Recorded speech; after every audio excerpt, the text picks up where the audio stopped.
Donc aujourd'hui, on parlait de Françoise Dolto, les étapes majeures de l'enfance.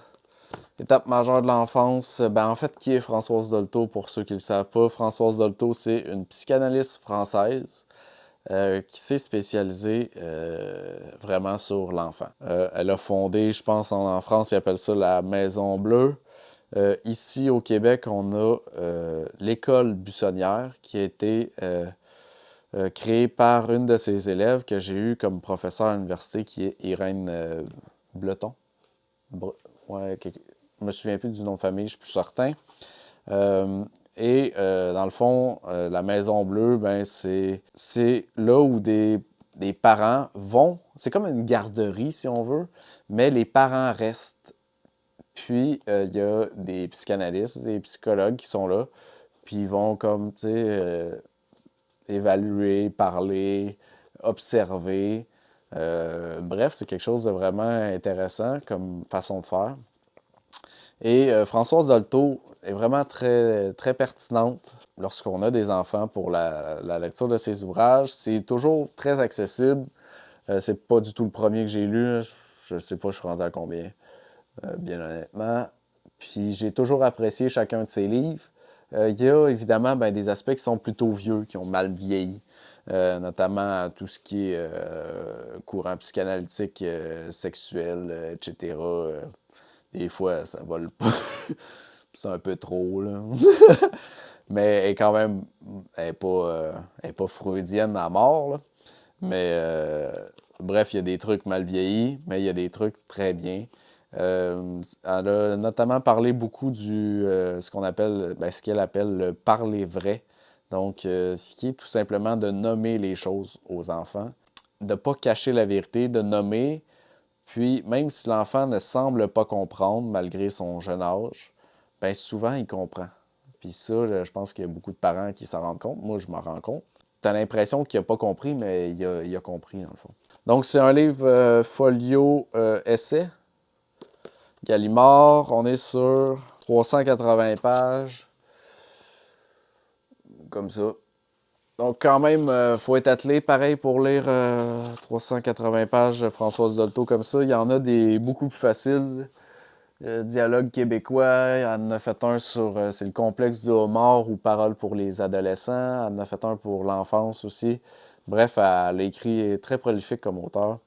Donc, on peut y trouver un peu ce qu'on a besoin. Là, il s'agit en fait de recueils de textes qui sont organisés par thématique. Donc, on va regarder ce que j'ai trouvé intéressant. Page 10, on parle de l'éducation. Donc, qu'est-ce qu'éduquer? L'éduquer, c'est susciter de l'intelligence.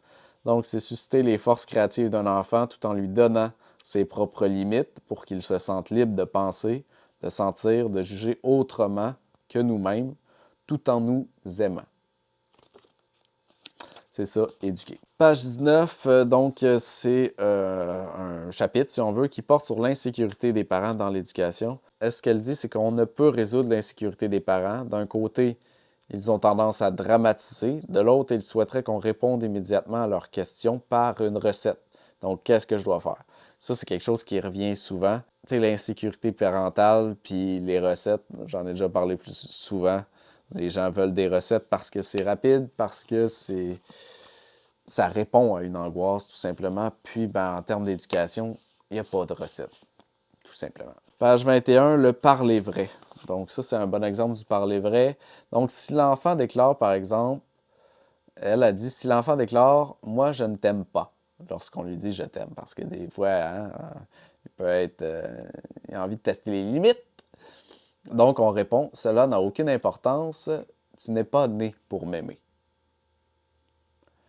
On voit qu'il y a la subtilité, puis de ne pas se victimiser non plus, de ne pas chercher à non, tu devrais m'aimer. Puis, donc, les parents doivent beaucoup écouter les critiques de leurs enfants, même si cela ne doit pas, dans beaucoup de cas, modifier leur comportement, car ils ont à éduquer et non à plaire à leur enfant.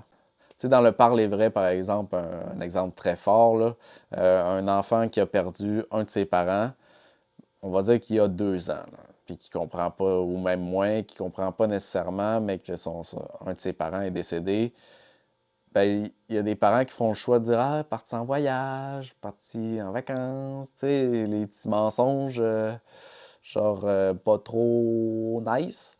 Ben, elle, ce qu'elle va dire, c'est qu'il faut le dire. Faut dire les choses telles qu'elles sont. Donc, ben, dire il est décédé de telle chose. Puis, même si c'est un bébé qui n'a pas encore.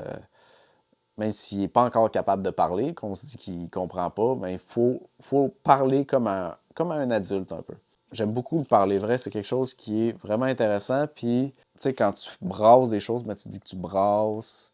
D'écrire ce qu'on fait, c'est toujours essayer de mettre les bons mots. Fait que ça fait en sorte que ben, l'enfant comprend et il vit dans un monde de vérité aussi. Il n'y a pas d'entourloupe. Puis de nommer les sentiments aussi. On nomme les sentiments qu'on a, qu'on vit. Tout ça est vraiment important pour Françoise Dolto dans l'éducation.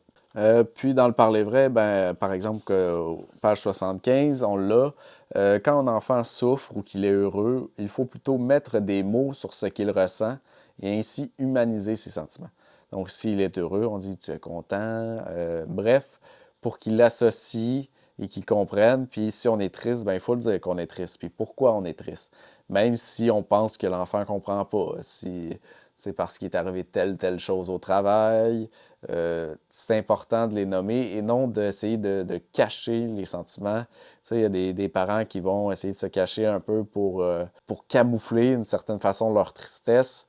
Ben, ce qui est en fait pas du tout conseillé par Françoise Dolto. Ce qu'il faudrait faire, en fait, c'est plutôt de dire pourquoi on est triste, puis de le partager.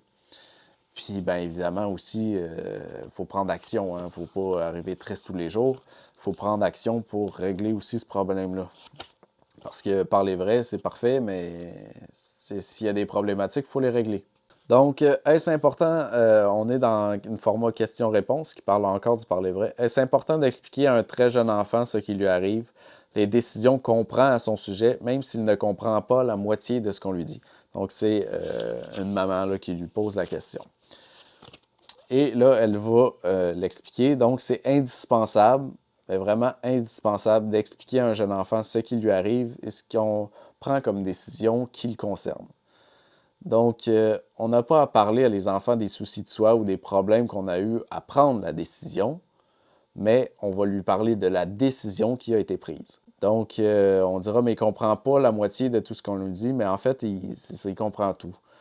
C'est vraiment, moi je le vois là, avec mon petit garçon, c'est vraiment impressionnant à quel point il peut comprendre des choses, puis on pense qu'il ne comprend pas. C'est pas parce qu'il n'est pas capable de le nommer lui-même. Ça revient un peu au stade de Piaget que j'ai parlé dans un précédent livre, qui est la même journée qu'aujourd'hui. Mais il est capable de réussir l'action, mais il n'est pas capable de l'expliquer. Ben là, on est dans le même processus, si on veut.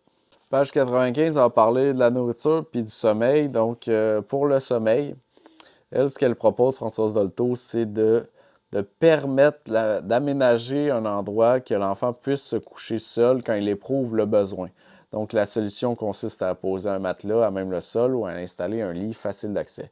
Bref, c'est de ne pas organiser, puis ça, c'est quelque chose que la plupart font, puis même nous, on fait, c'est à telle heure, on va se coucher, on berce, etc.